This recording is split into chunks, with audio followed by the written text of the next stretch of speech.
Good evening, Lizzie boys, and welcome back to my channel. Today is finally the day where we're going to be reviewing my smudged Cleo and Deuce. So, yeah, we're going to be unboxing them since Mattel sent me a better set to keep in the box. If I manage to unbox them without completely obliterating the outer package, as I am known to do because I am a horrible, horrible unboxer, then I will most likely change my set that has like a slight, my new set has like a slight, like a little like ding at the bottom, like kind of like a rip. So if I manage to not screw up the outer box of this set that I'll be unboxing in this video, then that'd be pretty good because then I could swap them. Also, one of you guys wanted to see the date on the back of Operetta's head, so I decided to investigate. There isn't one. There's no date on the back of her head. Her sculpt has nothing. She fell. Okay, I was wrong. It's around the neck back here. And I still can't see it on camera, but it's right here. It's just engraved into her head. Let's just look at this one if it's more visible here. No, I still can't read it. Why does my camera suck so hard? The back of both of their necks read 2011 Mattel, so it seems like they did use the same head sculpt for Operetta. They just painted it weird. So yeah. Alright, so here's the Cleo and Deuce Creeproduction set. I know I already did a review of them in the box in which I went over the box, but because this is a new video, I'll still go over the box regardless. There is text at the top that reads, "Is there another beast couple at Monster High? We think not." And that's it. That's all it says. Freaky Just Got Fabulous was added back. We've got Cleo Denial, daughter of the mummy, and Deuce Gorgon, son of Medusa. And of course, we've got a little quote down here in the corner. It's a little hard to see, but it says, "You know you want to read our diaries." So yeah, the original quotes from the boxes are not present, but got a new one down there.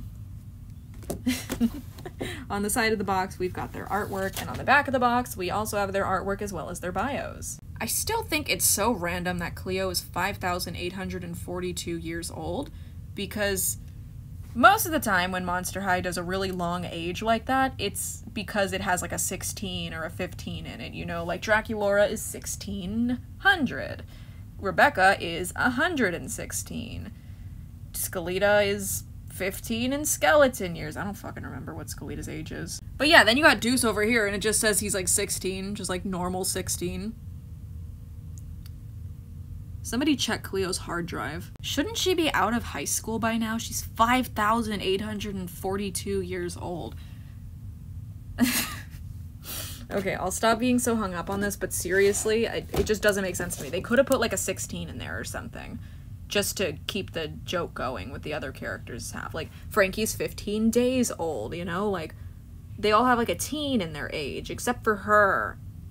She's just 5,000 years old for some reason. She's almost 6,000. But yeah, anyway, this is my set where Cleo's eye was very badly smudged. Yeah, it's pretty bad. Some people actually tried to tell me it wasn't that bad and that I should be glad I got the set at all. Yeah, I'm happy I got it. I paid 50 bucks for it, but I didn't want a smudged eye. Nobody wants a smudged eye. Stop trying to make me feel crazy for being upset I got a smudged eye. Anyway, let's unbox them. I'm unboxing this set from the bottom just because I want the tape at the top to stay intact for my set that I keep in the box. As I mentioned, I am planning to swap the boxes. So, yeah. Okay, so something went wrong. For some reason, this entire section of the box, I forgot it's fucking glued up here. They put tape up here. So, okay. I guess I'll just keep the box that I had before. How did I forget they did that? I even commented on it with my Abby, where's Abby? Here she is. I even commented on it in my Abby review that it was weird and they don't usually do that. Ugh. Dude. Damn it. Well, let's just get into the unboxing, and yes, Erica and Annalise are still laying there. I don't know where to put them. Okay. So this is pretty straightforward and easy. Like, I'm glad they haven't made unboxing Monster High dolls more difficult than it needs to be for any reason. Was Deuce's stand always this shade of green? This is a very fluorescent shade. Of course it fell over. Of course it fell over, why wouldn't it? I remember these original stands, like the original ones for the original dolls, would break so easily. I would usually have to like... Well, the stand clips would break easily in general, but on the black stands, they were made of a different material. These colored stands, like the green, the gold. Basically, any of the original doll stands were very prone to breakage, so you have to be like extra careful with them. This is a rubber band. Why am I cutting it like that?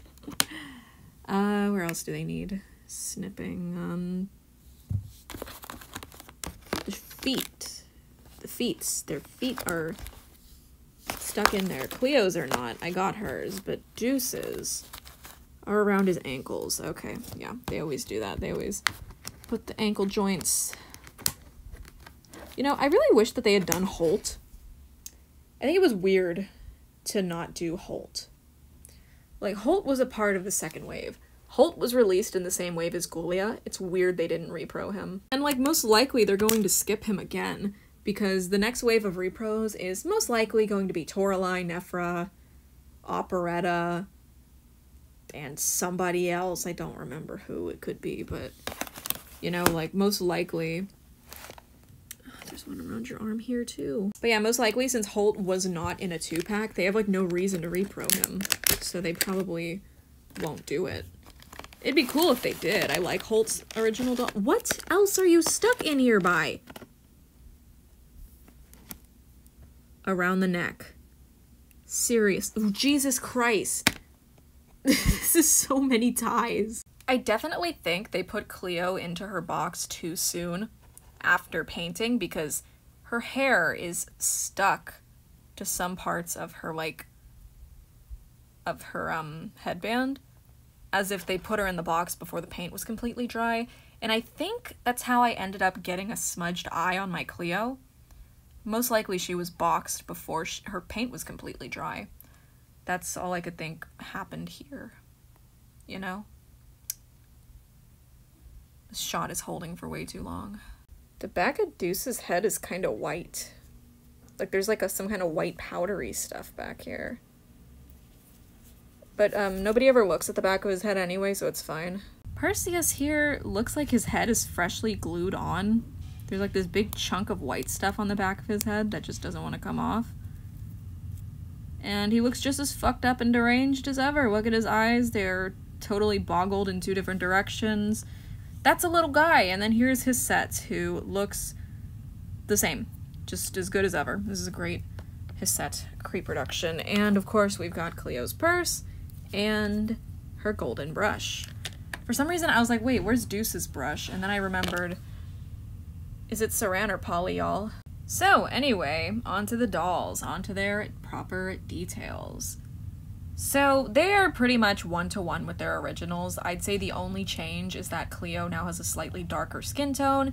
This was explained to me by Doll Junk on Instagram, who said that essentially Mattel used a skin tone called Malibu, Malibu Suntan, something like that. It had Malibu in the title. And they used that same skin tone on the new Cleo, but over the years the skin tone has changed. They darkened it a bit. So Cleo uses the same skin tone as she always did, the same title at least, but since the plastic, I guess, they used on it is like darker now, Cleo is slightly darker now, so that's pretty cool.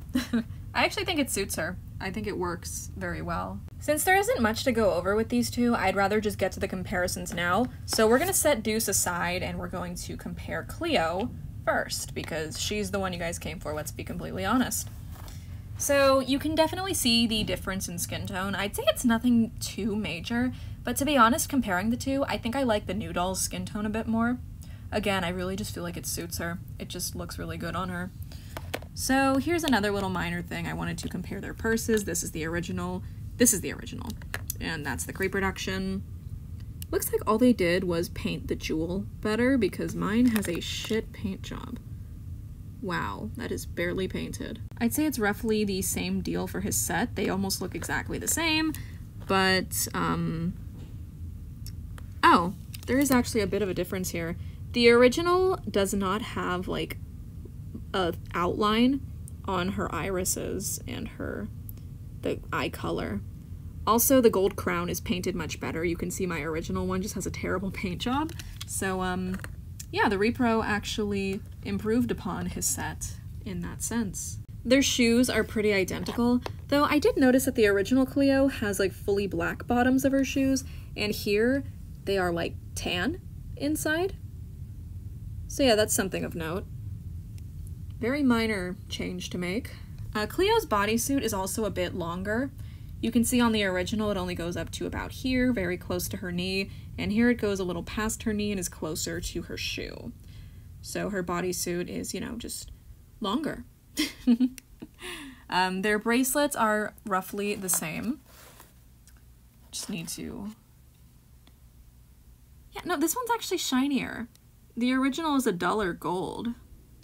That seems to be the case with a lot of her things because her little phone case here, the original is duller and the Creeproduction is shinier. With the belt, however, I'd say they're equal in shininess, actually. They managed to recreate the belt pretty well. Another thing they did is that on the original doll, Cleo's, these things aren't sewn into the middle like they are here, where they actually, like, touch each other. They are very much far apart from each other. I'm doing a very bad job at describing what I'm saying, but you can see what I'm saying, right? Yeah. They recreated the bandage pattern pretty well, so that's definitely something. I think that's pretty cool. And in terms of the screenings, Cleo has a darker lip color on the original doll. I do prefer that by a long shot. Overall, though, both look pretty good. In terms of hair length, it's pretty much the same. My original doll's hair looks a bit longer, but I think they're exactly the same length, not gonna lie. This is the original and this is the Creeproduction, by the way. They're still on the same side. And here's what the Creeproduction's face looks like when we push the bangs out of the way. And then they just kind of go back into shape without being too messed up. I have like no comparisons to make between both versions of Deuce because they are literally exactly the same. Like, the only major difference between them is that mine, my original, has misprinted pants. See how the scales are supposed to mostly be on the front? Mine has them all printed on the side and stuff. Like, I just got a terrible paint job. And the shoes also have a bit of a mediocre paint job on the original. The Creeproduction improved upon this. I did also notice that they used a more, like, shiny silver color on his shoes. So yet again, the Creeproductions managed to make things shinier. The biggest changes seem to come in Perseus because, like, first of all, completely different color. Second of all, this guy looks wonked out, like, he's scaring me. He looks like one of them guinea pigs that doesn't know where they are and their eyes are, like, just bulged out all the time. And look at the original. He's cute. He's kind of cute, you know? So yeah, I don't know why they changed the color, but this is the original. He's supposed to be darker orange. One quality of life upgrade that the new Creeproduction Deuce got is wrist articulation. A little fun fact, but the original boy dolls did not have wrist joints. They only got introduced when the original first wave Jackson Jackal was produced, so you guys can thank Jackson for the boys having wrist articulation. Prior to that, no wrist joints. Also, one minor change, the Creeproduction has a shinier necklace and the sculpt looks a bit different compared to the original that is not shiny and, again, looks different. But yeah, we can also compare their faces. Let's lift these up. Lift these bad boys up so we can see their beautiful eyes. Look at that. Yeah. Yeah, that's pretty much exactly the same. Like, another minor change, it seems, is that the new snakes are darker. The ombre is, like, lighter, so I guess that's another thing you could add to the list. But yeah, overall, Deuce is pretty exact. There's, like, no changes, no major ones at least. So yeah, the Cleo and Deuce Creeproduction set is honestly incredible. The dolls look one-to-one, and while it is unfortunate that my Cleo has a smudged eye, at the very least, Mattel was able to replace my set, which is why I was able to unbox this one, because I can keep my replacement set in the box. So yeah, I hope you guys enjoyed this review. Let me know what you thought, and I hope to see you in my next video. Bye!